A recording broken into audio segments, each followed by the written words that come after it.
ஞான கொழுந்தானே குந்தையில் வைத்தடி போற்றுகின்றேன்.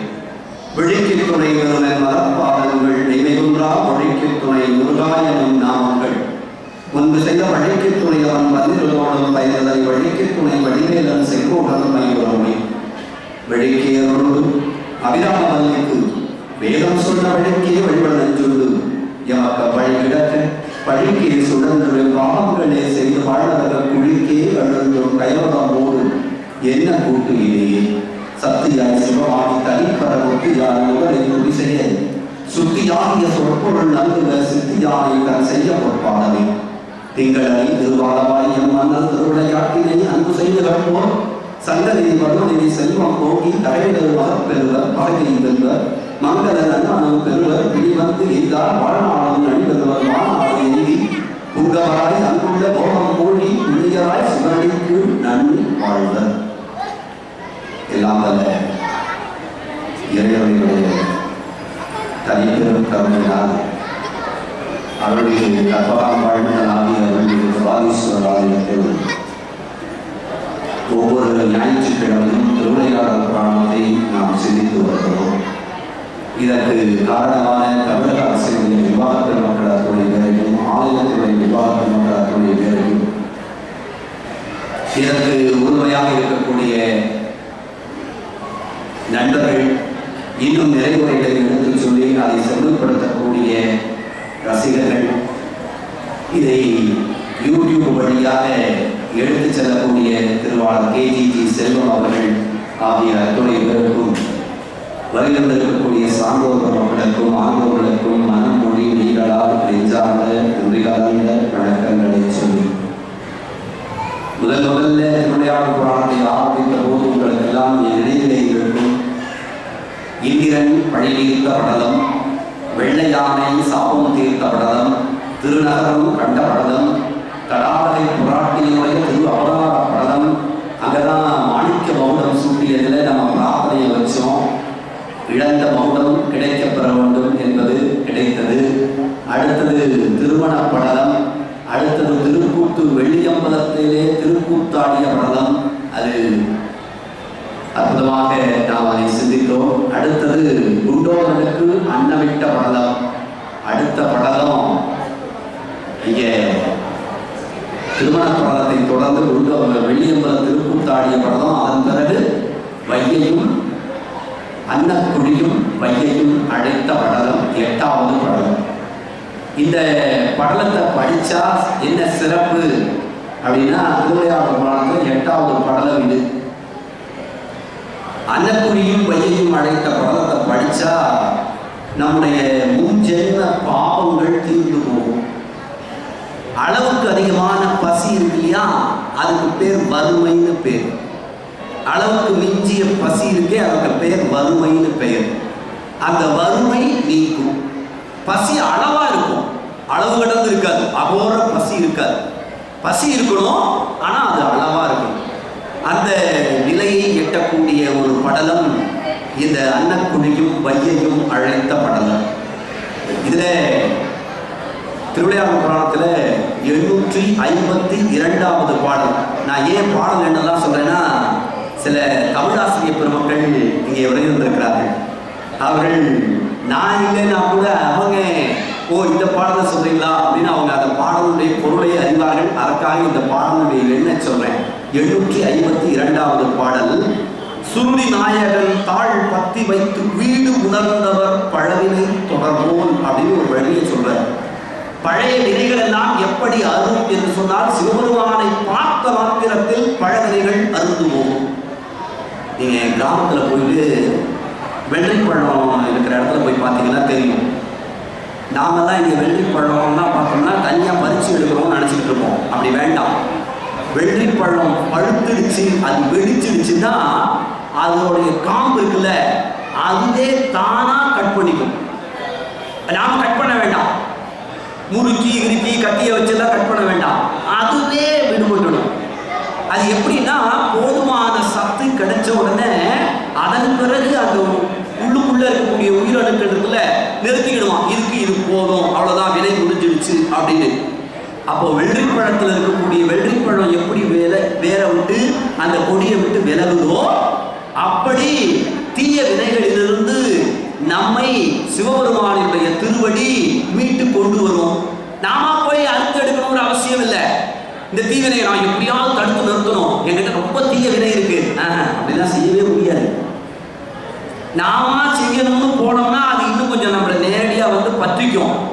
அது தானா நடக்கணும், அது தானா நடக்கணும். நாம செய்யணும்னு போனது எல்லாமே யோசிச்சு பாருங்க. நமக்கு தானா கிடைச்ச அப்பா அம்மா நல்லவங்களா இருக்கிறாங்க. நாம தேடின நம்மோட பார்ட்னர் எப்படி இருக்காங்கன்னு யோசிச்சு பாருங்க. நாம தேடின நட்பு எப்படி இருக்குன்னு யோசிச்சு பாருங்க. இறையருளால் கிடைத்தால் அது சுகமாக இருக்கும். நாம வலிந்து நம்மோட அறிவை யூஸ் பண்ணி இப்படி வந்தா இப்படி, இப்படி வந்தா இப்படி, இப்படி வந்தா இப்படின்னா அப்படி எல்லாம் இல்லாம வேற ஒரு மாதிரியாக இறைவன் செய்து விடுவான். அதனாலதான் யோகக்ஷேமம் வகாமியகம் அப்படின்னு எல்ஐசி சொல்றதை நிறைய பேர் ஒத்துக்க மாட்டாங்க. குருநாதர் ஒத்துக்கவே மாட்டாரு. உன்னுடைய யோகத்தையும் க்ஷேமத்தையும் நான் பார்த்துக்கிறேன்னு பகவான் கிருஷ்ணனை தவிர வேற யாரால நான் சொல்ல முடியும்? அப்படி சொல்லக்கூடாது. அதை யாராவது ஒரு தனியார் நிறுவனம் சொன்னா ஒத்துக்காத அப்படிங்கிறது. நம்முடைய நன்மை தீமைகளை இறைவன் பார்த்துக் கொள்வான். எது நமக்கு நல்லதுங்கிறத அவனை தவிர வேற யாராலையும் ஜஸ்டிஃபை பண்ண முடியாது, கண்டுபிடிக்க முடியாது. இப்ப நான் யோசிச்சு பாருங்க, எனக்கு எது நல்லதுன்னு தோணும்? எனக்கு பிடிச்சது எனக்கு நல்லதுன்னு தோணும். சில சமயங்களில் வழக்கெல்லாம் நடக்கிறவங்க பார்த்தீங்கன்னா தாம் பக்கத்தில் இருக்கிற நியாயங்களையே சொல்லிக்கிட்டு இருப்பாங்க. எதிராளி பக்கத்திலேயே சில நியாயங்கள் இருக்கும்ல, எதிராளி பக்கத்திலேயே சில நியாயங்கள் இருக்கும். அதை யாருமே சிந்திக்கிறது இல்லை. இன்றைக்கு நான் ஒரு கதை படித்தேன், சித்தின்னு ஒரு கதை. அப்பாவுடைய முதல் தாரம் இறந்ததற்கு பின்னால அப்பா வந்து இரண்டாவது தாரமாக ஒரு பெண்ணை திருமணம் செய்து கொள்கிறார். அது திருமணம் செய்து கொண்ட பெண் மீது அந்த பையன் 12 வயசு பையன் சின்னமாங்கிற அந்த வெறுப்பை உமிழ்ந்து கொண்டிருக்கிறான். அவங்க அந்த அப்பா இறந்து போனதுக்கு பிறகு அந்த ஐயா இறந்து போனதுக்கு பிறகு வழக்கு கொடுத்து அந்த அவங்களுடைய சொந்த வீட்டை பற்றி கொள்கிறார்கள். அந்த கோபமும் சேர்ந்துக்குது, நமக்கான சொந்த வீட்டை இவ வாங்கிக்கிட்டான் அப்படின்னு அந்த கோபமும் சேர்ந்துக்குது. இதெல்லாம் கடந்து போய் அவங்க பையனுக்கு குழந்தை பிறக்கல. 18 ஆண்டு காலம் ஆயிடுச்சு. ஒரு நாள் அந்த சொந்த கிராமத்துக்கு போய் சித்தியை பார்க்கலாம் அப்படின்னு எல்லாத்தையும் சொல்லி விடுறாங்களே, சித்தி என்னதான் பண்றாங்கன்னு போய் பார்க்கலான்னு போனா சித்தி அழகா சொல்றாங்க, வயதில் மூத்த ஒரு தந்தையாரை திருமணம் செய்து கொள்கின்ற போது ஒரு தந்தையார் தெரியுமா சொன்னாரு, என் பையனும் என் பொண்ணும் உன்னுடைய குழந்தைங்க அப்படின்னு சொல்லிதான் திருமணம் செஞ்சுக்கிட்டாரு. உனக்குன்னு தனியா குழந்தைங்க கிடையாதுன்னு சொல்லிட்டாரு. சரின்னு ஒத்துக்கிட்டு நான் இருந்தேன். நீங்கள்லாம் உங்களுடைய சொந்தம் உங்க அப்பா பறி போனதை பத்தியே யோசிக்கிறீங்களே, உங்களுடைய சொந்தம் உங்க அம்மா இழந்ததை பற்றி யோசிக்கிறீர்களே, நான் என்னுடைய வாழ்க்கையை தொலைத்திருக்கிறேன், யாராவது யோசிக்கலாம்னு அந்த அம்மா கேட்கவும் அந்த பையன் கதறி போய் நீங்க எங்க கூடவே வந்துடுங்கன்னு அம்மாவை கூட்டிக்கிட்டு வந்துடுறான். சித்திய அம்மாவா கூட்டிக்கிட்டு வந்துடுறான். 2 பக்க நியாயங்கள்னு ஒண்ணு இருக்குது. நாம ஒரு பக்க நியாயத்தையே பார்த்துட்டு நான் correct sir, this is my view அப்படின்னு இல்லையா, கோயில்ல பேசக்கூடாதுமோ. ஆனா கோயில்ல வந்து பேசுறவங்களை கேட்டு அவங்க ஒரு காரணம் சொல்லுவாங்க, நான் இதனால பேசிக்கிட்டு இருக்கிறேன் அப்படின்னு அவங்க ஒரு காரணம் சொல்லுவாங்க. பேசாம இருக்கிறவங்க அவங்க அது ஒரு காரணம் சொல்லுவாங்க. 2 பேருக்கு காரணம் சரியா இருக்கும். ஆனால் எது சரி என்பதை ஈசன் ஒருவனால் மட்டும்தான் முடிவு செய்ய முடியுமே தவிர நாம் முடிவு செய்யக்கூடாது. அன்னக்குழியும் வையையும் அழைத்த படலத்தை கேட்டா முன்பை வினை தானே பற்று அரும். வெள்ளரிப்பழத்தினுடைய கொடி எப்படி அறுந்து போவது போல விடுபடுவது போல அது தானே வினை கழியும். வினையை நாம கழிக்க முடியாது. சில நேரங்களில் நமக்கு வரக்கூடிய வினைகள் எல்லாம் நம்ம எப்படியாவது தொலைச்சி தலை முழுவதும்னு நினைப்போம். அப்படிலாம் முடியாது. நாம் எங்க போனாலும் அது நம்ம கூடவே வரும். என்னுடைய தந்தையார் ஒரு கருத்தை ரொம்ப அழகா பதிவு செய்வார். நான் அந்த கருத்தை இங்கே பதிவு செய்வேன். எங்க போனாலும் ஓ நிழல் ஓ கூட தாண்டா வரும் அப்படின்பு. எங்க போனாலும் ஓ நிழல் ஓ கூட தான் வரும், வேற தனியாவா போயிடும். திருக்கோயிலுக்கே வந்தாலும் நம்முடைய வினை நம்மோடு தான் வரும். ஆனால் இங்கே அது செயலற்று இருக்கும். அதை பார்த்து நம்ம மகிழலாம். ஆஹா, என்னுடைய வினை வந்தது, என்னை எந்த விதமான துன்பமும் செய்ய முடியாமல் அது செயலற்று நிற்பதை பார்த்து நான் மகிழ்வோடு இருக்கிறேன். ரொம்ப மகிழ்ச்சி. அந்த மகிழ்ச்சியை தரக்கூடிய படலம் அன்னக்குழியும் வையையும் அழைத்த படலம். குண்டோதரனுக்கு பசி வந்துடுச்சு.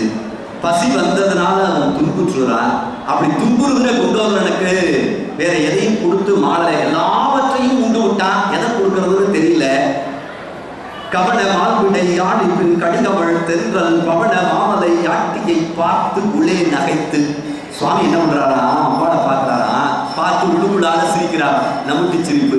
என்ன நிறைய பேருக்கு சாப்பாடு செஞ்சிருக்கிறேன், இன்னும் 1000ல் ஒரு கூறு கூட தீர்ந்து போகல, யாராவது ஒருவர் இருந்தா அனுப்புங்க சாப்பாடு போடுறதுக்குன்னு சொன்னியே. ஒரே ஒரு ஆளு குண்டோதரனை அனுப்பிச்சேன். அவன் எல்லாத்தையும் பச்சையும் சாப்பிட்டான், புழுங்கினதையும் சாப்பிட்டான், வேக வச்சதையும் சாப்பிட்டான், வேகாததையும் சாப்பிட்டான். இன்னும் என்ன இருக்குது? ஒன்றும் இல்லை. நவதானியங்கள் எல்லாம் எடுத்து உண்டு விட்டான். அவனுடைய பசி தீர வேண்டும் அப்படின்னு நகைத்து சொல்றாரா, தவன மாபசி உடையவன் தன் பொருட்டு, அப்படி அளவுக்கு அதிகமான பசி உள்ளவன் பொருட்டு அன்ன புவன மாதினை நினைத்தனன். அன்னபூரனையே சுவாமி மனசுல நினைச்சாரா. ஓ, நம்ம வினை தீரணும்னு நாம இங்க உட்கார்ந்துருக்கோம். எனவே இந்த துன்பம் இருக்கு சார், எனக்கு இந்த துன்பம் இருக்கு, எனக்கு இந்த துன்பம் இருக்கு, வர வேண்டிய பணம் இருக்கு, உடல்நிலை சரியில்லை, இப்படிப்பட்ட துன்பங்கள் எல்லாம் இருக்கின்றன நினைச்சுக்கிட்டு நீங்க இங்க உட்கார்ந்து இருக்கிறீங்க. சுவாமி போய் உங்களுக்காக அங்க செய்வார். சுவாமி போவாரு. எப்படி போவாரு? உடனே சார் அப்ப இங்க கோயில்ல தரிசனம் காட்டும் போது அவர் இருப்பாரா இருக்க மாட்டாரா, கற்பூர காட்டும் போது இருப்பாரா இருக்க மாட்டாரா, இப்படிலாம் சந்தேகங்களை போகக்கூடாது. என் கூட அவங்க வந்து கேட்டான், சுவாமி எங்கேயும் இருக்காரு எங்கேயும் இருக்காருன்றீங்க, நான் வீட்டுக்குள்ள இருந்தா கோயில்ல இருக்க மாட்டேன், கோயிலுக்குள்ள இருந்தா வீட்டுக்குள்ள இருக்க மாட்டேன், இதான சார் நிதர்சனமான உண்மை. அப்புறம் சுவாமி இங்க இருக்காருன்னா அங்க போய் நம்முடைய பிரச்சனையை எப்படி தீர்ப்பாரு நம்ம கேட்கும் போது முன்னாள் ஒரு அழகான ஒரு வார்த்தையை சொன்னாரு, உனக்கு உள்ளுக்குள்ள இருக்கிற உயிர் வெளியே இருக்குல்ல, ஆக்சிஜன் வெளியில இல்லையேன்னு நினைக்கிறியா அப்படின்னு. நமக்கு உள்ளேயும் இருக்கிறது வெளியேயும் இருக்கிறது. அப்படி காற்றை போல எங்கும் இருப்பவன் இறைவன். அதனாலதான் இதுக்கு பெயர் என்ன தெரியுங்களா? சீவன் பெயர். இதுக்கு பேர் ஜீவன் பெயர். சுழிய மட்டும் எடுத்துட்டு போட்டு பாருங்க, சிவன் ஆயிடும். சுழிய மட்டும் எடுத்துட்டீங்கன்னா சிவன் ஆயிடும். சீவன் சிவன் ஆயிடும். அந்த சுழி போட்டதுனால என்ன ஆயிடுச்சு?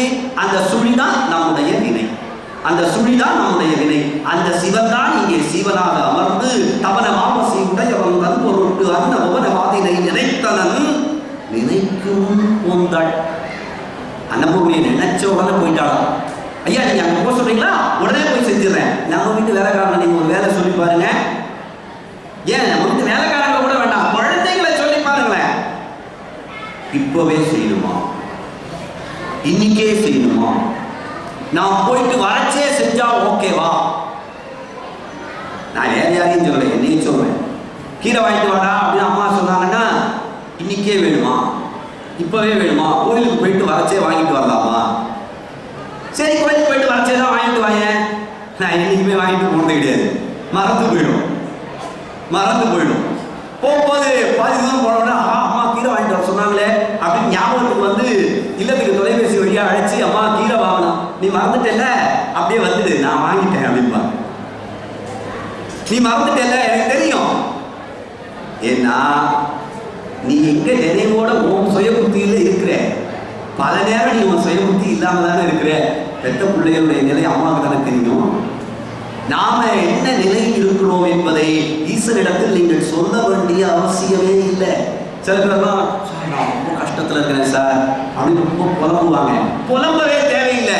சுவாமி கிட்ட விட்டுட்டீங்கன்னா சுவாமி அதை முடிச்சு உங்க கையில கொடுத்துருவார். ஆனா சுவாமி கிட்ட கொடுத்ததுக்கு அப்புறம் இன்னும் இருக்கு சார் அப்படின்னு சொல்லிக்கிட்டே இருக்கக்கூடாது. சுவாமி கிட்ட கொடுத்தாச்சுன்னா அதை முடிச்சு கொடுத்துருவார். சுவாமி நம்முடைய துன்பங்களை இல்லாமல் செய்து விடுவார்ங்கிற நம்பிக்கை வேணும். நம்பி அந்த கல்லை பார்த்து நட என்றாலும் நடக்குவே, நம்பிடாதவர் கால்கள் கூட கடுக்குவே. ஒரு மலையை பார்த்து நம்பி அந்த மலையை பார்த்து நட அப்படின்னா நடக்கும். நமக்கு என்ன நல்லதுதான் நடக்கும், உறுதியா நம்புங்க, நடக்கும். நாலு தடல் திசை தயிர்கடல் நலன்களை நிலம் கீழ்ந்து 4 பக்கமும் பெரிய குழி தோன்றுகிறது. அந்த குழியில தயிர் ஊறுது. நமது தேசத்துல மழையும் வரமாட்டேங்குது, குழி தோங்கினா தண்ணி கூட போக மாட்டேங்குது. ஆனா அன்னபூரணை நினைச்சா அரிசி சோறு உள்ள. உடனே அன்னைக்கு ஒரு நண்பர் கேட்டார், இதை பத்தி பேசிக்கிட்டே இருக்கும்போது, சார் அவ்வளோ பெரிய அடுப்பு உள்ளுக்குள்ள யார் கூட்டினா, எப்படி அரிசி வெந்துச்சு, எப்படி இது தயிர் சோறாச்சு? அதெல்லாம் சுவாமி கிட்ட நாம கேட்கவே முடியாது. சுவாமி நினைச்சா எது வேணாலும் நடக்கும், நாம நினைச்சா எது வேணாலும் நடக்காமலும் போகும். சுவாமி நினைச்சா எது வேணாலும் நடக்கும். 4 கடல் திசை தயிர் கடல் நலந்தலை நிலம் கீண்டு உற்று எழுந்து 4 கிடங்கராய் உதித்து எழுந்து ஆங்கு 4 குழி எழுப்பிச்சான். ஏன்னா ஒரு குழி எழுப்பினா பத்தாவது, 4 குழி எழுப்பிதான் மாற்ற அருள் சுவை தீர்த்தயிர் பால் அரி பதத்தோடு. நம்ம வீட்டில் நாம சோறு வச்சோம்னா சில சமயம் குழஞ்சு போகும், சில சமயம் வேற வேறையா இருக்கு. நமக்கு என்னைக்கு குழைவா சாதம் வேணும்னு நினைக்கிறோமோ அன்னைக்கு வேற வேறையா இருக்குது, என்னைக்கு வேற வேறையா வேணும்னு நினைக்கிறோமோ அன்னைக்கு குழஞ்சு போயிடுது. யோசிச்சு பாருங்க, ஏதாவது கார குழம்பு தான் செஞ்சு அன்னைக்கு இன்னைக்கு சாதம் கொஞ்சம் வேற வேறையா இருந்தா நல்லா இருக்கும், அப்படி கலந்து சாப்பிடலாம் அப்படின்னு நினைக்கிற அன்னைக்கு சாதம் குழஞ்சிருக்கும். இன்னைக்கு ரசம் தான் செஞ்சிருக்கிறோம், இன்னைக்கு சாதம் குழஞ்சா பரவாயில்லன்னு நினைக்கிற அன்னைக்கு வேற வேறையா இருக்கும். பார்த்துருக்கீங்களா? ஆனா வீட்டு அம்மா ரொம்ப அழகா சமாளிப்பாங்க. அது அரிசி புதுசு இல்லையா, எனக்கு அளவு தெரியலப்பாங்க. அப்படிலாம் கிடையாது. இன்னைக்கு நீங்க இதை சாப்பிடணும்னு உங்க தலையில எழுதுது, அவ்வளவுதான். குண்டோதனுக்கு 4 குழி நிறைய அன்னம் கிடைக்க வேண்டும் என்று ஈசன் கொடுத்திருக்கிற வரம் கிடைக்குது.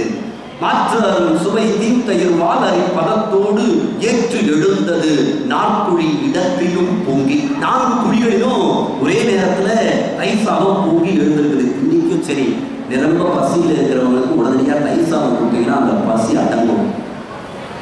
மோர் எந்த இடத்துலையும் குடிக்கலாம், பகைவன் வீட்டிலும் மோர் அருந்தலாம், வேற கூடாது. மோர் அருந்தலாம், ஒன்றும் செய்யாது, தீங்கு செய்யவே செய்யாது. மோர் அருந்தலாம். அப்படி தயிர் சாதம் சாப்பிட்டீங்கன்னு சொன்னா நம்ம நிறைய பேர் சொல்லிட்டு இருக்கோம், முட்டாளுக்கு மோர் சாதம்னு. அப்படி கிடையாது. நீங்க உங்களுடைய முட்டாள்தனம் எல்லாம் போயிடும். மோர் சாப்பிட சாப்பிட உங்களுடைய முட்டாள்தனம் எல்லாம் போயிடும். ஆனா நிறைய பேர் இப்ப சாப்பிடறதே இல்லை, அது வேற விஷயம். நீங்க அடுத்தடுத்த ஜெனரேஷன்ல பாத்தீங்கன்னா மோர் சாதம் ஐயா வேணவே வேணாம். நீங்க தயிர் சாதம் கொடுத்து பாருங்க, எல்லாம் எனக்கு வேணாம்னுடுவாங்க. புளியோதரை கொடுத்தா எல்லாரும் சாப்பிடுவாங்க. தயிர் சாதம் என்ன நல்லது நாமெல்லாம் வேண்டாம்னுடுவாங்க. நல்லது நீங்க யோசிச்சு பாருங்க, நல்லது எங்கேயாவது நிறைய கூட்டத்தோட இருக்காது? இல்லவே இல்லை. கெட்டதுக்கு தான் கூட்டங்க, நம்பி வழி. சின்ன கடையா இருக்குது, அந்த 500 பேர் வரிசையில் இருந்து வாங்கிட்டு இருக்கிறான். 8 மணிக்கு தான் கடை திறக்கும், 9 மணிக்கு தான் கடை திறக்கும், நான் 7 மணிலேருந்து வரிசையில் நிற்கிறேன் அப்படின்றான். நான் சொல்ல வேண்டாம் என்ன கடைன்னு. ஆனா கோயில் வந்து தரிசனம் பண்ணியா அவனுக்கு புண்ணியம் பாவம் தீரும். அது தீர்ந்தா தீர்ந்துட்டு போது, தீரலாம் இருக்கு. என்ன இப்போ இதை சாப்பிட்டா நான் என்னை மறந்து நிற்கிறேன், அதுக்காக நான் எவ்வளவு நேரம் வேணாலும் கால் எடுக்க நிற்பேன். சின்ன கடையில கூட்டம் அவ்வளவு கூட்டி அடிக்குது. ஆனா கோயில் எவ்வளவு பெரிய விசிராந்தையா இருக்கு, வந்து பாக்குறது இல்லை. சுவாமி கிட்ட நின்று மறைச்சு பார்க்காதீங்க, அந்த படியில நின்று பார்க்காதீங்க. எவ்வளவு ட்ரிப்பு சொல்லுங்களேன். நீங்க இப்ப கூட இருந்து பாருங்க, 2 பேர் படியில நின்று பார்த்துட்டு இருப்பாங்க.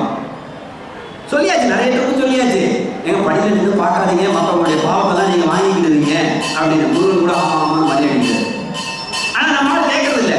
அங்க நின்னதுக்கு அப்புறமா அந்த ஏசி காத்து சில்லுன்னு போடுதா, அப்பாடி அப்படின்னு. நான் கூட நிறைய நேரம் சாமியை தான் பார்க்க நிற்கிறாங்களோன்னு நினைச்சிட்டு இருந்தேன். சாமி பார்க்க நிற்கிறவங்களுக்கு ஏசி காத்து உரைக்கக்கூடாது. மற்றவங்களும் பார்க்குறாங்களான்னு நினைக்கிறவங்க தான் சாமியை பார்க்க வந்தவங்க. எனக்கு சில்லுன்னு காத்து இருக்குது, அதுக்காக நான் நிற்கிறேன்னு சொன்னா நான் காத்து வாங்க வந்தவன். You should go to beach or you should go to AC room, not to the temple. இல்ல அங்க ஏசி காத்து படியில இறங்கும் போது சுவாமியை பார்க்க வருகின்றவர்கள் குளிர்ச்சியாக வர வேண்டும் என்பதற்காக அமைக்கப்பட்டிருக்கக்கூடிய ஒரு அமைப்பு. அங்க நின்றுக்கிட்டு சட்டையெல்லாம் கொஞ்சம் சுவாசப்படுத்திக்கிட்டு இல்ல பாரு, நீங்க எப்ப வேண்டுமானாலும் பார்க்கலாம். அதுவும் அப்படி சத்திரத்தை பார்க்கலாம். நான் அப்பதான் நினைச்சுப்பேன், ஆஹா எல்லோருடைய பாவத்தையும் இவர்கள் வாங்கிக் கொள்கிறார்களே. கோயிலுக்கு வந்ததே எதுக்கு தெரியுமா? பாவத்தை தொலைக்கிறதுக்குன்னு வந்துருக்கும். நான் செஞ்ச பாவத்தெல்லாம் தொலைக்கிறதுக்கு கோயிலுக்கு வச்ச சில பேர் சொல்லுவாங்க, எல்லாத்தையும் எடுத்துக்கிட்டு போகணும். பெரியவங்களை பார்க்கச்சே ஏதாவது எடுத்துக்கிட்டு போகணும், குழந்தைய பார்க்கச்சே ஏதாவது எடுத்துக்கிட்டு போகணும், சாமியை பார்க்கச்சே ஏதாவது எடுத்துக்கிட்டு போகணும். கபாலீஸ்வரர் பார்க்கறதுக்கு நீங்க எதுவுமே எடுத்துட்டு வர வேண்டாம். சார் இப்படி சொல்றீங்க, நான் எடுத்துட்டு வரத சொல்லிடுறேன். நான் இது வரைக்கும் செஞ்ச பாவத்தை மூட்டையை கட்டி எடுத்துட்டு வந்துடுவேன். இல்லையா, நிறைய செஞ்சிருப்பேன். புண்ணியம் செஞ்சதை எடுத்துட்டு வந்துடாதீங்க, அதை நான் செஞ்சிருக்கவே மாட்டேனே, அதை நான் சொல்ல வேண்டாம். செஞ்சிருக்கவே மாட்டேன். செஞ்ச பாவத்தை மூட்டையா கட்டி எடுத்துட்டு வந்துருவேன். சுவாமி பார்க்கச்சே வெறுங்கையோட வரக்கூடாதுன்னு சொன்னீங்க, பாவம் மூட்டையை எடுத்துட்டு வந்திருக்கிறேன். அப்பா கபாலி, இது நாள் வரையிலும் செய்த பாவங்களையும் உன்னிடத்தில் கொடுத்து விடுகிறேன். இனிமே பாவம் செய்யாம ஒழுங்கா வழி நடத்தினா அடுத்த முறை வரைச்சா புண்ணியத்தை எடுத்துக்கிட்டு வருவேன். அது உன் கையில இருக்குது. அத்தயிர்ப்பத கிடங்கரில் அலைகடல் கலக்கும் மத்து என கடல் மாதிரி பொங்கி எழுது அந்த தயிர் சாதம். அதுல மத்து உள்ள புகுந்தா எப்படி இருக்குமோ அப்படி தந்தை குரு கையை கொண்டு புதைத்து மத்து என கரம் புதைத்து எடுத்து எடுத்து வாய் மடுத்து உத்திட பசி விடுத்தது. பசி போயிடுச்சான். எப்படி போச்சுங்கிறத நான் முதல்ல சொன்னேன். பசி எப்படி போச்சுங்கிறது தான் பரஞ்சோதி முனிவர் அழகா சொல்லியிருக்கிறாரு. சுருதி நாயகன் தாள், சிவபெருமானுடைய சுருதியினுடைய ஆதார சுருதியாக இருக்கக்கூடிய சிவபெருமான் நாயகனுடைய தாள். தாள்னா பாதம். அப்போ அந்த திருவடியை பத்தி வைத்து பக்தியோடு பக்தியை வைத்து வீடு உணர்ந்தவர். நமக்கு ஒரு வீடு இருக்குது, நமக்கு ஒரு வீடு இருக்குது. உடனே நினைச்சு கூடாது, சார் மயிலாப்பூர்ல எனக்கு ஒரு வீடு இல்லை சார், நானே வாடகை வீட்டில் இருக்கிறேன் சார், எப்படி சார் நமக்கு ஒரு வீடு கிடைக்கும் அப்படின்னு நினைச்சு கூடாது. நமக்கு என்று ஒரு வீடு, அது பேரின்ப வீடு, அறம் பொருள் இன்பம் வீடு, மேல் உலகத்தில் இருக்கக்கூடிய வீடு. நாம் அங்கிருந்து தான் வந்திருக்கிறோம். இடையில அட்ரஸ் தொலைச்சிட்டோம், அதுதான் விஷயம். இடையில அட்ரஸ் தொலைச்சாச்சு, அப்பா அம்மா பேர் தெரியல, யாராவது லெஃப்ட் பக்கம் போனா உடனே போயிடுறோம். இந்த மதத்துல இருந்து அந்த மதத்துக்கு போ, ஓ அப்படியா அந்த பக்கம் போனா ஷார்ட் கட்டா உடனே போவோம் அப்படின்னு போயிடுறோம். இல்லையா, நீ திரும்ப வந்த வழியே உன்னை விரட்டி விடுறாயா வேணாம் அப்படின்னு யாரும் சொன்னா கூட, சார் நான் முன்னேறி வேணும்னு பொறாமையில இவன் சொல்றான்னு நினைக்கிறேன் சார் தான். இதுல எந்த சாமியை கும்பிட்டா எத்த தின்னா பித்தம் தெரியுங்கிற மாதிரி எந்த சாமியை கும்பிட்டா நமக்கு நல்லது நடக்கும்னு சாமி சாமியா கும்பிட்டு சொன்னாங்க. எந்த நீங்க கலியுகத்துல பாத்தீங்கன்னா தெரியும், ஒரு சின்ன செங்கல்ல நட்டு இதை கும்பிடுங்க உங்களுக்கு செல்வம் பெருகும்னு மட்டும் நீங்க உங்க வீட்டுல சொல்லி பாருங்களேன். அது 4 பேர் கூழ் அளிப்பான். என்ன கல்ல கும்பிட்டா செல்வம் வந்தாமே, பார்க்க கண்ணு மாதிரி இருக்கு, ஆனா அது உண்மையில சாமியா, எத்தனை வருஷத்துக்கு கல்லுன்னு ஆராய்ச்சி பண்ணிட்டு இருக்கிறாங்க. இவனே பொருளை கிளப்பி விட்டுருவான். அப்படிலாம் ஒன்றும் கிடையாதுங்க. உங்க அம்மாவையும் உங்க அப்பாவையும் வணங்கினீங்கன்னா உங்களுடைய துன்பம் போயிடும்.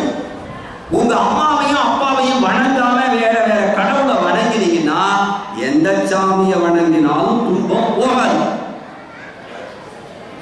கபாலியின் கற்பகத்தையும் வேரோட பிடிக்கி எடுத்துக்கிட்டு போய் வீட்டுல வச்சாலும் கபாலியின் கற்பகமும் கேட்கிற முதல் கேள்வி, எங்கடா உங்க அப்பா அம்மான்னு தான் கேட்பாங்க.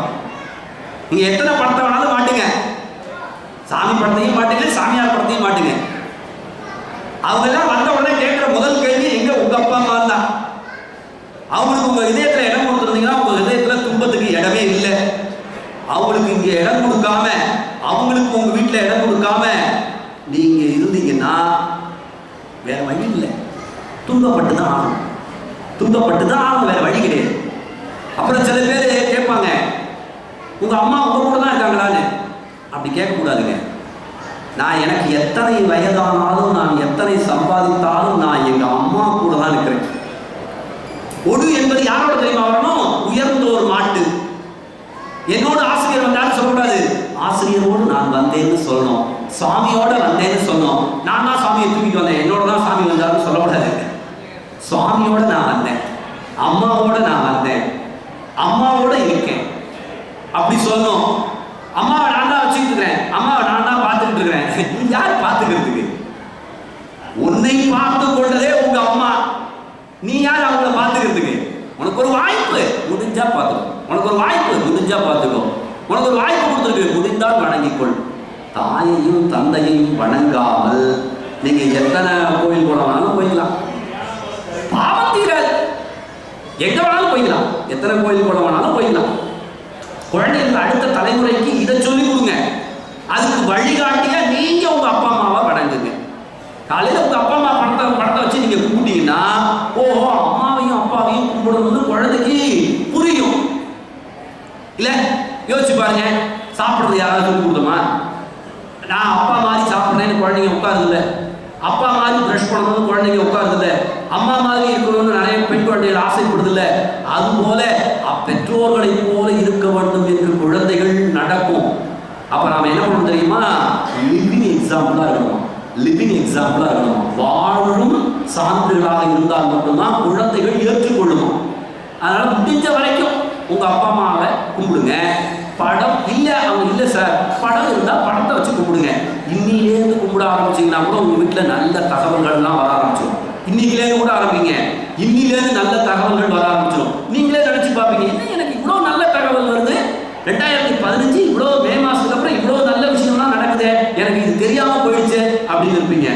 தாயையும் தந்தையையும் யாரும் அவர் வணங்குகின்றார்களோ அவருடைய இல்லத்தில் உள்ளத்துல குறையே இருக்காது, குறையே இருக்காது. அவங்க செய்கிற குறையெல்லாம் நீங்கள் பட்டியலிடக்கூடாது.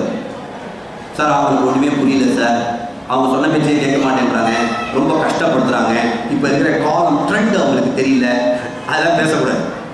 அவங்களுக்கு ஒன்றுமே தெரியாது, அவங்க படுத்து தான் செய்வாங்க. அப்படி தானே நாமும் படுத்தணும். நம்மளை எதாவது தொலைச்சிட்டா போயிட்டாங்க, திருவிழாவில் கொண்டு போய் தொலைச்சி தலைமுடிக்கிட்டா போயிட்டாங்க, தூக்கி வச்சுக்கிட்டு நல்லது கெட்டது சொல்லி தானே கொடுத்து ஆளாக்கினாங்க. அந்த அப்பா அம்மாவை நாம எதுக்கு வெளியில் போய் குறை சொல்லணும்? இல்லை, குறையே சொல்லக்கூடாது. அவங்க எது பண்ணாலும் சரி, அவர்கள் செய்வது தான் சரி. மருந்தே சாப்பிட மாட்டேன்றாங்க, அவங்க சொன்னால் கரெக்டாக இருக்கும். எனக்கு வேண்டாண்டா இந்த மருந்து அப்படின்னு எங்கள் அம்மா சொல்லிட்டாங்கன்னா நான் அதுக்கப்புறம் மருந்து கொடுக்கக்கூடாது. அது வேணா டாக்டர் கொடுத்துக்கலாம், நான் கொடுக்கக்கூடாது. அம்மா இருக்குது, சாப்பிட்டீங்கன்னா நல்லது, உங்களுக்கு நல்லது, நான் பணிவாக சொல்கிறேன், விழுது கூட்டி சொல்கிறேன், அப்படி தான் சொல்கிறேன். மருந்தே சாப்பிட மாட்டேங்கிறேன், நான் உடனே விரட்டிட்டேன்னு வைங்க, திட்டிக்கிட்டேன்னு வைங்க, ஒன்றும் இல்லை, இது நாள் வரைக்கும் செய்த புண்ணியம் போச்சு. அதனால தாயை கடிந்து கொள்ளக்கூடாது, நன்மையின் பொருட்டு கூட தாயை கடிந்து கொள்ளக்கூடாது. நல்ல ஞாபகத்தில் வச்சுங்க. ஒரு நண்பர் ரொம்ப அழகான ஒரு வார்த்தையை சொன்னார். திருமணமான புதிதில் மனைவியினுடைய பேச்சை கேட்டு என்னுடைய தாயை இல்லத்தை விட்டு விரட்டி விட்டேன். போன வேகத்தில் அந்த அம்மா இறந்து போயிட்டாங்க. காலப்போக்கில் இந்த பையனுக்கு வெளியூர்ல ஒரு குழந்தை பிறந்து பையனுக்கு வேற ஊரில் கல்யாணம் பண்ணி கொடுத்துருக்குறாங்க. இப்போ அந்த பெண்ணு இவங்கெல்லாம் வேண்டான்னு சொல்லுதான், மாமனார் மாமியார் வேண்டான்னு சொல்லுதான். யோசிச்சு பாருங்க. அவர் சொல்றாரு, நான் இப்படித்தான் எங்க அம்மாவை கொண்டு போய் விட்டேன், விரட்டினேன் வீட்டை விட்டு, அதே நிலை எனக்கு அடுத்த 20 ஆண்டுகளில் வரும்னு தெரியாம போச்சு சார், என்ன பண்ணா சார் இது தீரும்னு. ஒன்றும் பண்ண முடியாது. இதுக்கு என்ன பண்ண முடியும்? உங்க அம்மா படத்தை வச்சு கொண்டு வேணா கும்பிடுங்க. உங்க அம்மாவே மனமிறங்கி போயிட்டு போது குழந்தை நல்லா இருக்கணும்னு சொன்னா உண்டு. ஆனா சொல்லுவான் அம்மா ஆசீர்வதிப்பான். நீங்க என்ன வேணா பண்ணலாம், அம்மா ஆசீர்வாதம். ஏன்னா அவனுக்கு வேற வேலையே கிடையாது. இப்போ நாம ஒரு குழந்தைய வாழ்க்கணும்னா செல்ஃபிஷாக தான் வாழ்த்துவோம். இவன் வந்து நமக்கு மரியாதை பண்றானா, நமக்கு ஏதாவது நல்லது செய்யறானா. தாயும் சரி, தந்தை அப்படிதான், சுற்றத்தார்கள் அப்படித்தான், உறவுகள் அப்படித்தான். ஆனா தாய் அப்படிலாம் கிடையாது. அவன் நல்லா இருந்தா போதும், அவன் நல்லா இருந்தா போதும். என் கையை அழகா சொல்லுவாரு. மழையில நனைஞ்சு வந்த ஒரு கதையை கூட நான் சொல்லியிருக்கிறேன் நிறைய நேரங்களில். மழையில நனைஞ்சு வராம ஒரு பையன், வெயில் நேரம், அட்லீஸ்ட் கதையாவது மழையா இருக்கும். மழை நனைஞ்சு வராம பையன் அப்பா கேட்கிறாரு, டேய் அறிவு போயிட்டவனே, போச்ச கூட எடுத்துட்டு போக மாட்டேன். தங்கச்சி கேட்கிறா, ஏன்னா கொஞ்சம் எங்கேயாவது இன்னும் வரக்கூடாதா, அப்பா திட்டுறாருல.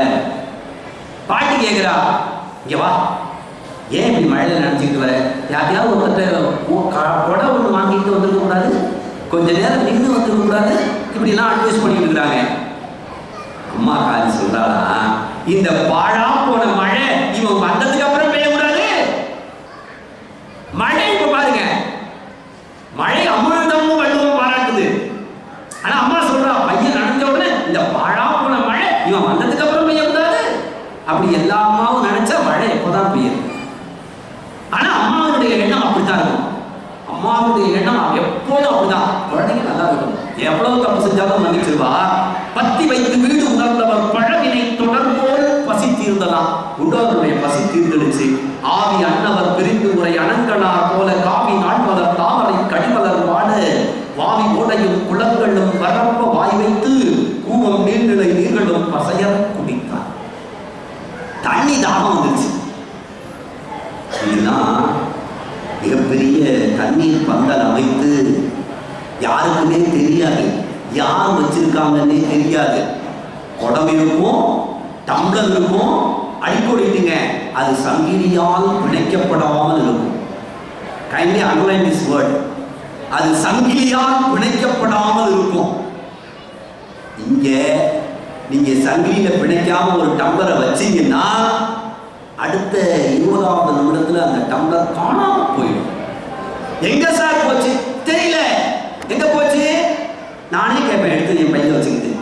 நான் தான், வேற யாரையும் சொல்லல, நான் தான் எடுத்து வச்சுக்கிட்டு எங்க போச்சு தெரியவே இல்லையே. இங்க ஒரு டம்ளர் வச்சு. உலகம் ரொம்ப கெட்டு போச்சு சார், உலகம் ரொம்ப கெட்டு போச்சு. கோயிலுக்கு வரவங்க எடுக்கிறாங்க, இதுக்காகவே வருவாங்களோ? எங்க இருக்கு டம்ளர்? என் பையன் இருக்கு, நான் தான் எடுத்து வச்சிருக்கிறேன். சொல்றது யாரு? நானே இல்ல. அப்படின்னா தர்ம காரியங்கள்ல ஈடுபட்டுக்கிட்டு இருந்தாங்க. இன்னைக்கு ஒரு வீட்டு குழாயில தண்ணி வருது, ஏன் நான் 2 குடம் அடிச்சுட்டுமா சார்? வாஷம் தேஞ்சு போயிடும் சார். நீங்க வேணும்னா உங்க வீட்டு குழாயில இருந்து வாஷரை கைட்டு வந்து எங்க வீட்டு குழாயில போட்டு அடிச்சுக்கிடுங்க. ஏன்னா நேற்றுக்கு தான் 150 ரூபா கொடுத்து ரிப்பேர் பண்ணி வச்சிருக்கிறேன். நீங்க வந்து அடிச்சுட்டு போறதுலாம் முடியாது இல்ல.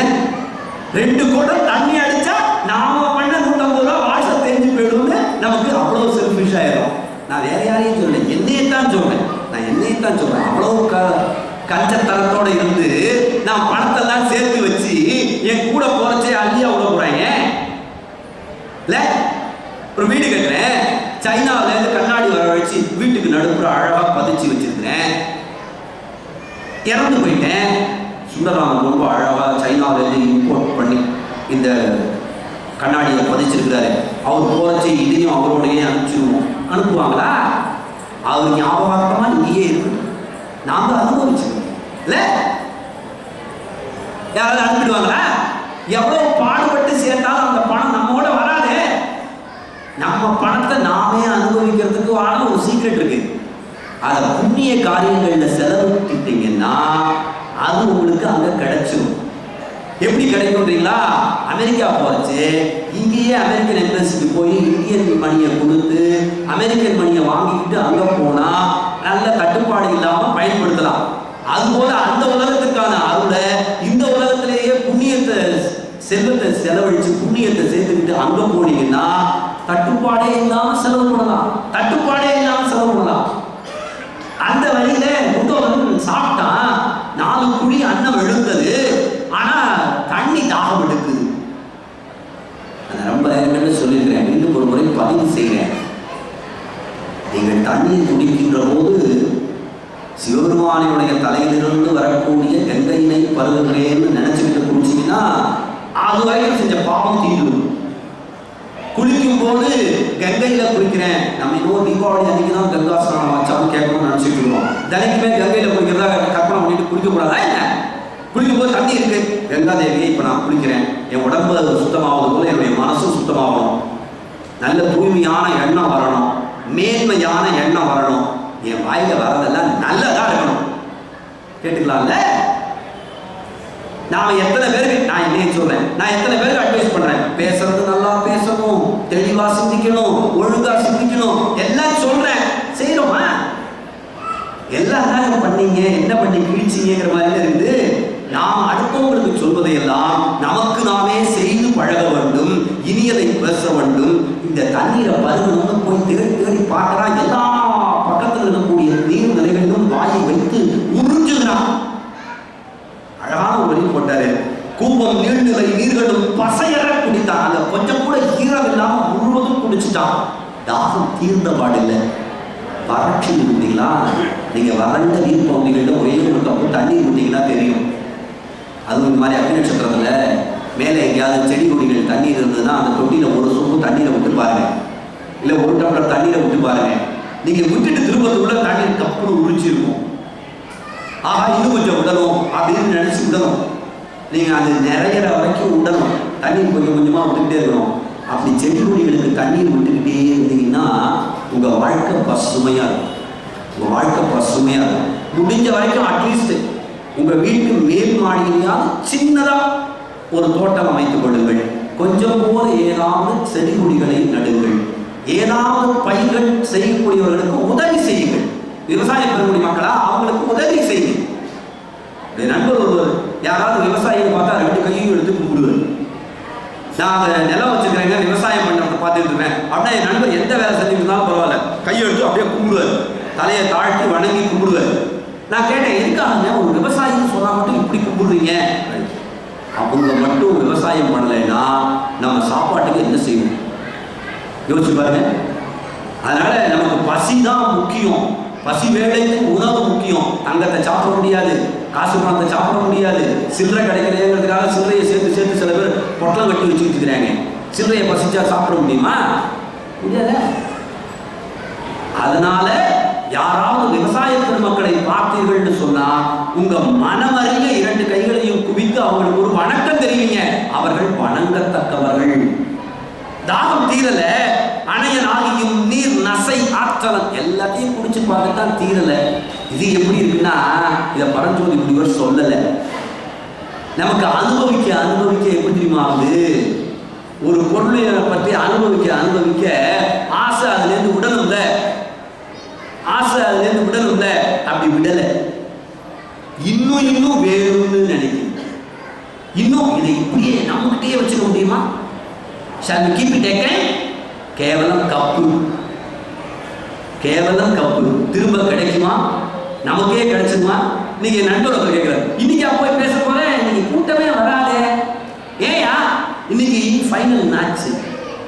அவங்க அவங்க தொழிலை பார்க்குறாங்க, நான் என் வேலையை பார்க்குறேன். என்னுடைய வேலை இறைவனை வணங்குவது. நமக்கு மேட்ச் பார்க்கறது இல்லை, நம்ம வாழ்க்கையே மேட்சா இருக்குது. இல்லை, எத்தனை எதிர் பந்துகள் வருகின்றன. இந்த ஒவ்வொரு நாளும் நமக்கு ஒவ்வொரு பந்து. இதுல ஏதாவது நல்ல காரியத்தை செஞ்சு இதை சிக்ஸருக்கு அனுப்ப முடியுமான்னு தான் தேடிக்கிட்டு இருக்கிறோம். இதுல யாராவது ஒருத்தர் அடிச்ச பந்தை பார்த்து நாம கைத்தட்டி சிரிக்கிறதுல என்ன மகிழ்ச்சி இருக்குது? நான் அடிக்க வேண்டாமா? நான் அடிக்கணும். நான் ஆடி நான் ஜெயிக்க வேண்டும். ஈசனை நான் வணங்க வேண்டும். என்னுடைய அனுபவத்தின் வழியாக இறைவனை அறிதல் வேண்டும். அணையன் ஆகியும் நீர்நசை ஆற்றலன் வருந்தும் வினயன் ஆகி. வருந்தி வரும் வினை, நம்மளை வருந்த செய்வதற்காகவே வினை வரும். நிறைய பேர் பார்த்தீங்கன்னா அப்படியே குத்தி கிழிச்சுவாங்க. ஒரு சொல் போதும் குத்தி கிழிக்கிறதுக்கு. A word can heal, a word can heal. ஒரு வார்த்தை உங்களை காயப்படவும் வைக்கும், ஒரு வார்த்தை உங்கள் காயத்திற்கு மருந்திடவும் செய்யும். ஆனால் மருந்துகிற வார்த்தையை நிறைய பேர் பேசுறது இல்லை. காயப்படுத்துறதுக்கு பேசுறது நிறைய பேர் தயாரா இருக்கிறாங்க. யோசிச்சு பாருங்க. ஒரு கஷ்டமா சரியா போயிடும் இல்ல, நீ என்ன பண்ணியோ அதுக்கேற்றது நீ அனுபவிச்சுதானே ஆகணும். சொல்ற நேரமா அது? சொல்ற நேரமா அது? துன்பம் வருகின்ற போது நீ என்ன பண்ணியோ அது சொல்ற நேரமா? அதுதான் உண்மை, அது வேற விஷயம். ஆனா அதை சொல்ற நேரமா? குழந்தை ஓடி வந்துருச்சு, இதுக்குதான் விழுந்துருச்சு, ஓடி வராதேன்னு சொன்ன இதுக்குதான், அது சொல்ற நேரமா? குழந்தையுடைய காலை பார்க்க வேண்டிய தருணம் அல்லவா அது? அப்போ வினையினுடைய முந்தை வினையை பற்றி இப்ப நாம பேசி பயனில்லை. வினயன் ஆகி வானதி சடை வேதியன் பாதத்து இணைய. எல்லா நீரையும் குடிச்சு தாகம் தீரலைன்னு உடனே கங்கையை தலையில் வைத்திருக்கக்கூடிய சடைமுடியை கொண்ட சிவபெருமானுடைய பாதத்தில் இணைய, பாதத்துல வந்து விழுகிறான். அப்படி பாதத்துல வந்து விழுந்த உடனே நாதனும் தன் திருமுடியின் மீது இருக்கும், தன்னுடைய திருமுடியின் மீது இருக்கக்கூடிய நனைய நாள்மலர் ஓதியை பார்த்து ஒன்று நவில்வான். கங்கையை பார்த்து சொல்றான், ஒன்று சொல்கிறான். அப்படி சொல்றதுக்கு முன்னால கங்கை கேட்கிறாள் ஒரு வரம். இதை எல்லாம் ஞாபகத்தில் வச்சுங்க. நீங்க கங்கையில இருக்கும்போது, கங்கையில குளிக்கும் போது இந்த பாடலை சொல்லி குளிச்சாலும் உங்களுடைய பாவம் தீர்ந்துடும். இந்த பாடலோட எண் வந்து 858, 858 ஞாபகம் வச்சுங்க. இந்த பாட்டை காலையில குளிக்கும் போது சொல்லிட்டு குளிச்சா கூட உங்களுடைய பாவங்கள்லாம் தீர்ந்துடும். கங்கையே இது சிவபெருமான்கிட்ட கேட்டிருக்கிறா. அன்றும் எம்பிரான் ஆணையால் பகீரதன் பொருட்டு சென்று நீ ஒரு தீர்த்தமாய் திளைப்பவர் களங்கம் ஒன்று தீவினை தொடக்கு அறுத்து ஒழுகென பணித்தாய். பகீரதன் அன்னைக்கு ஒற்ற கால தவம் செஞ்சதன் காரணமாக நீ ஒரு தீர்த்தமா பூமிக்கு வந்து வணங்கக்கூடியவர்களை, விழுந்து எழக்கூடியவர்களுடைய பாவத்தை தீர்த்து விடுன்னு சொன்னேன். சரி, நானும் இன்றும் ஒரு நதி ஆகும் என படித்திடியே, இன்னைக்கும் ஒரு நதி ஆகும்னு என்ன சொல்றேன். சரி, ஐ அக்செப்ட் திஸ். கங்கை பேசுற வைகையாக நான் நதி ஆகிறேன். இங்க ஒரு நதி ஆகணும், அவ்வளவுதானே? நதி ஆகிறேன், இங்க நான் நதி ஆகிறேன். ஆனா எனக்குன்னு ஒரு கேள்வி இருக்கு. என்னை தரிசித்தோம், என்னை பார்த்தோம். கங்கையை போய் பார்க்கலன்னு வருத்தப்பட வேண்டாம், வைகை ஆற்றை மதுரை என்பதை சென்று வைகை ஆற்றை தரிசித்தீர்கள் என்று சொன்னால் கங்கையை தரிசித்த பலன் கிட்டும். என்னை தரிசித்தோர் பாடல் எண் குறிச்சுங்க. திருவிளையாடல் புராணத்தில் 858வது பாடல். என்னை தரிசித்தோர் படிந்து ஆடினோர். வைகை ஆற்றுக்குள்ள வைகையில இறங்கி குளிச்சவங்க படிந்து ஆடினோர். செங்கையாலேனும் பரிசித்தோர். அப்படி கையால தொட்டு, சார் என்னை டாக்டர் குளிக்க கூடாதுன்னு சொல்லிட்டாரு, அதனால தண்ணியை தொட்டு தலையில புரோஷனம் பண்ணிக்கிட்டேன். செங்கையாலேனும் பரிசித்தோர். பவர் தொடர்ச்சியின் பற்று விட்டு, பாவங்கள் தொடர்ந்து வருதான், அது பற்று விட்டு உள்ளத்து உருசித்தோர் உரு பத்தியும் பிச்சையும் உணர்வால் விருசித்தோர் உரு மெய்யுணர்வால் வரும் வீடும். பாவங்கள்லாம் தீர்ந்து போறதுக்கு அப்புறம் நமக்கு மெய்யுணர்வுன்னு ஒண்ணு வரும். இப்ப நமக்கு இருக்கிற உணர்வுக்கு பேரு பொய் உணர்வுன்னு பேரு.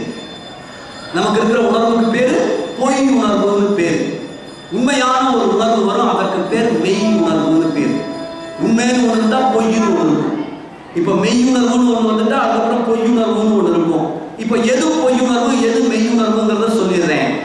எனக்கு வேண்டும் என்று நான் எதையாவது கேட்டால் அது பொய் உணர்வு. இந்த தேசத்துக்கு வேண்டும் என்று கேட்டால் அது மெய் உணர்வு. நான் இன்னைக்கு சேரமான் பெருமாள் நாயனாருடைய நாள், நினைவு நாள், குருபூசை திருவிழா. சேரமான் பெருமாள் நாயனார் சோமாசி மாரநாயனாருடைய குருபூசை திருவிழா. சோமாசி மாரநாயனார் சோமயாகம் செய்து அந்த சோமயாகத்திற்கு சுந்தரரை மூலமாக சிவபெருமானையே அழைத்து வந்து சிவபெருமான் மாற்று வடிவம் தாங்கி குலையன் வடிவம் தாங்கி வந்து அவிர்வாகத்தை ஏற்றுக்கொண்ட நாள் சோமாசி மாரநாயனாருடைய பூசை திருவிழா. சுவாமி அங்கே எழுந்திருக்கிறார். இன்றைக்கு நாம உணர்வை பத்தி பேசணும்னா எது பொய்யுணர்வு எது மெய்யுணர்வுனா, அங்க சுவாமியே வேறு வடிவம் தாண்டி வந்த போதும் கூட வந்த விநாயகர் என்ன பண்ணிடுறாரு தெரியுமா? வந்திருக்கிறது சிவபெருமான் உண்மையான உணர்வை சொல்லிடுறாரு சோமாசி மாரநாயனார். அதனால்தான் சோமாசி மாரநாயனார் அபிர்வாகத்தை சரியா கொடுத்தாரு. புலைய படிவில் வந்த சிவபெருமானுக்கு அபிர்வாகத்தை சரியா கொடுத்தாரு. அந்த மெய்யுணர்வை பெறலாம். புருஷித்தோர் ஒரு மெய்யுணர்வால் வரும் வீடும். சிவபெருமான் சொல்றாரு, தந்திட பணித்தருள் என தனக்குடல் செல்வி சுந்தர பெரும் தரம் கடவுளை வரம் கொண்டு தொழுது வந்து அளப்பிலா வேகமோடு எழுந்து மாநதியாய் அந்தரத்து நின்று இடிப்பவள் ஆம் என வருவாள். சுவாமி தந்தேன்னு சொன்ன உடனே மேலிருந்து பூமிக்கு வருகின்ற நதியை போல கங்கை பெருக்கெடுத்து வைகை என்னும் பெருநதியாக ஓடுகிறாள். அடுத்தான் நதியின் இடை பூக்கு இருந்து உடனே நம்ம குண்டோர்றேன் அந்த நதியுடைய இடையில புகுந்து ஆற்றலோடு எடுத்தான் குறுங்கை இரண்டும் கரை ஏற. குறுகிய கையை அந்த உள்ள ரெண்டு கரை மாதிரி வச்சு நீட்டி தடுத்தான். அப்படி தடுக்கிறான். மலை போல் நின்று தன் புனல் வாய் கடம் காந்து அங்காந்து மடுத்தான். அப்படியே அண்ணாந்து கடல் நீரை குடிப்பது போல வைகை நதி நீரை அப்படியே பருகுகிறான். மடுத்தான் விடாயும் கடல் உண்ணும் மழையும் நான. கடலை உண்ணக்கூடிய மழை கார் மேகங்கள்லாம் நாடி போச்சா, இவ்வளவு வேகமா என்னால கூட குடிக்க முடியாது, குண்டோட அவ்வளவு அழகா குடிக்கிறானே நாடி போய் அப்படி நிற்கும் போது அவன் வருகிறான். இதுக்கப்புறம் 874வது பாடல் ரொம்ப அற்புதமான பாடல். தீர்த்தன் இதழி சடை நின்றும் இடிந்து வரலால் இதற்கு பெயர் சிவகங்கைன்னு பேர். சுவாமியுடைய திருமுறையில் இருந்து வருவதன் காரணமாக இந்த வைகை ஆற்றுக்கு சிவகங்கைன்னு பேர். நீங்க குளிக்கும் போது ஞாபகம் வச்சுங்க, வைகை ஆற்றுல கழகரோட சேர்த்து இறங்கிட்டோம், சுவாமியோட சேர்த்து குளிச்சுட்டோம், வைகை நதியில குளிக்கிறோம்னா சிவகங்கையில குளிச்சிருக்கிறோம் பொருள். நான் சொல்லல, பரஞ்சோதி முனிவர் சொல்றாரு பாடல் 874. தீர்த்தன் உருவம் தெளிவோருக்கு ஞானம் தரலால் சிவஞான தீர்த்தம். அந்த தீர்த்தத்துல குளிச்சீங்கன்னா உங்களுக்கு சுவாமியுடைய உரு தெரியும், நல்ல ஞானம் கிடைக்கும். அதனால அதுக்கு பேர் சிவ ஞான தீர்த்தம்னு பேரு. காலில் கடுகி வரும் செய்தியாலே வேகவதி. காற்றை விட வேகமா வருதான், அதனால அதுக்கு பேர் வேகவதின்னு பேரு. வைகை ஆற்றினுடைய இன்னொரு பேர் வேகவதி. காற்றை விட வேகமா வராளாம் வைகை, அதனால அவளுக்கு பேர் வேகவதின்னு பேரு. தீர்த்தம் கிருதமாலை என வைகை நாமும் செப்புவரால். இந்த தீர்த்தத்துக்கு பேரு கிருதமாலைன்னு பேரு. அதாவது மதுரை நகரை சுற்றி தொடுத்து வைத்த மாலை ஒன்று ஓடுவதைப் போல, மதுரை நகரை சுற்றி ஒரு மாலை இருப்பதைப் போல வைகை நதி ஓடிக்கொண்டிருக்கிறாள். அதனால அவளுக்கு பேர் கிருத்தமாலைன்னு பேர். இவ்வளவு சிறப்பு பொருந்திய அன்னக்குடியையும் வையையும் அழைத்த படலம் தான் இந்த குண்டோதரனுக்கு அன்னமிட்ட படலத்துக்கு அடுத்த படலம், 8வது படலம். இந்த படலத்தை படிச்சா நல்ல மழை பொழியும்னு சொல்றாங்க. நல்ல மழை பொழியும்னு சொல்றாங்க. 2 நாளா வெக்க தாங்கவே முடியல. என்னுடைய நண்பர் ஒருவர் சொன்னாரு, நீ மற்ற வேண்டுதல்லாம் வைக்க வேண்டாம், இந்த தேசத்துக்காக ஒரே ஒரு வேண்டுதல் வை, நல்ல மழை பொழியணும். இந்த வெக்கை இருந்த இடம் தெரியாமல் காணாமல் போகணும். பா, பூமி குளிர்ந்துச்சியா, நல்ல மழை பொழிந்தது. அக்னி நட்சத்திரம் முடிகிற அன்னைக்காவது 2 நாள் முன்னாலேயாவது ஒரு நல்ல மழை பொழிந்து இந்த பூமி குளிரும். பக்கத்துலலாம் மழை பெய்யுது, தாம்பரத்துல மழை பெய்யுது, அங்க ஊர்களெல்லாம் மழை பொழியுது. சென்னையில மழை பொழிய மாட்டேங்குது. தர்மபுரியும் சென்னையும் அது வள்ளலார் பசிப்பிடி தீர்த்த அவருடைய பெருமையை சொல்லணும்னு இது ஜெயச்சந்திரன் அடிக்கடி சொல்லுவார். சார், வள்ளலாருடைய பெருமையை சொல்லுங்க, பசிப்பிடி தீர்த்தவர். இன்றைக்கும் பசிப்பிடி தீர வேண்டும் என்பதற்காக வடலூர்ல அணையாத அடுப்பு வைத்து அன்னதானம் செய்து வரக்கூடிய பாங்கினை செய்தவர். ரொம்ப முக்கியம், பசிப்பிடி தான் தீர்க்கணும், ரொம்ப வசதி. அதுதான் இந்த குண்டோதரனுக்கு அன்னமிட்ட படலத்திலையும் அன்னக்குடியையும் வையையும் அழைத்த படலத்திலையும் செய்ய வேண்டிய செயலே அதுதான். நாம் மாற்றுக்கிறதே கிடையாது. ஆனால் நமக்கு இன்றைக்கு நீர் தேவை, மழை பொழியணும், நாடு செழிப்பா இருக்கணும். நாடு செழிப்பா இருந்தா நாட்டில் இருக்கிற நாமளும் செழிப்பா இருக்கும். ஏன்னா நீங்க வேத விற்பனர்களை எல்லாம் வைத்து ஏதாவது யாகங்கள்லாம் செய்கின்ற போது அவர்கள் சொல்வார்கள், சர்வோஜனோ சுகினோ பவந்து, எல்லாரும் நல்லா இருக்கிறதுக்கான இந்த யாகம் செய்யப்பட்டது அப்படின்னு சொல்லுவாங்க. ஆனா இன்னைக்கு எல்லாம் அப்படிதான் மாறி போச்சு. நான் நல்லா இருக்கணும், என் குடும்பம் நல்லா இருக்கணும், பேரை சொல்லு, நட்சத்திரம் சொல்லு, முடிஞ்சா அட்ரஸ் சொல்லு, சாமி வீட்டுக்கே பார்சல் பண்ணி அனுப்புவாரு. அதுல அப்படிலாம் பண்ண மாட்டேன். நீங்க இந்த நாடு நல்லா இருக்கணும், மயிலாப்பூர் க்ஷேமமா இருக்கணும்னு நினைச்சீங்கன்னா மயிலாப்பூர்ல இருக்கிற நீங்களும் க்ஷேமமா தான் இருப்பீங்க. சுவாமி அருள் பண்ணிடுவாரு. அதுதான் வெயில் வருவது பேர். நீங்க நான் மட்டும் நல்லா இருக்கணும்னு கேட்டா சுவாமி செல்ஃபிஷ் ஃபெலோ, தள்ளிவிட அப்படின்னு தள்ளிவிட்டுருவாரு. அதனால இன்னைக்கு போகும்போது ஒரு பிரார்த்தனையை வைங்க, எல்லாரும் சேர்ந்து வைக்கிற ஒரு கூட்டு பிரார்த்தனையா இது இருக்கட்டும். ஓம் நமச்சிவாய, ஓம் நமச்சிவாய, ஓம் நமச்சிவாய 5 எழுத்து மந்திரத்தை சொல்லி நல்ல மழை பொழிய கொண்டு ஒரு விண்ணப்பத்தை வைங்க. இந்த ஃபேன் வேண்டாம், பழைய